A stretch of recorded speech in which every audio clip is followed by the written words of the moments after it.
कोल्हापूरमध्ये घोड्यांना आवरण्यासाठी पोलीस प्रशासनाची तारांबळ उडाल्याचं बघायला मिळालं। शासकीय विश्रामगृहात 2 घोडे उधळलेले होते। उपमुख्यमंत्री अजित पवार याच विश्रामगृहामध्ये मुक्कामी आहेत।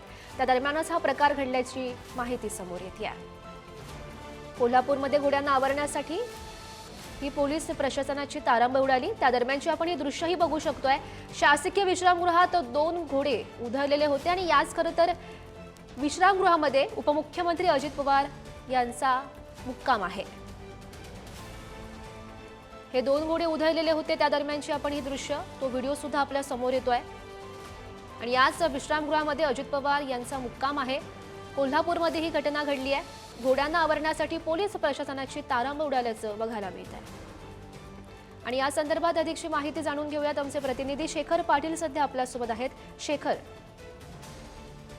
गौरी, आज उपमुख्यमंत्री अजित पवार कोल्हापूर दौऱ्यावरती आहेत। पी.एन. पाटील यांचे चिरंजीव राहुल पाटील यांचा पक्षप्रवेश राष्ट्रवादीमध्ये होतोय आणि त्यासाठीच ते कोल्हापूरला आलेले आहेत आणि तत्पूर्वीच शासकीय विश्रामगृह या ठिकाणी ते आज आले असता 2 घोडे जे ते अचानक या आवारामध्ये शिरलेले पाहायला मिळत आहेत। त्यांना बाहेर जाण्यासाठी वाट सापडत नव्हती।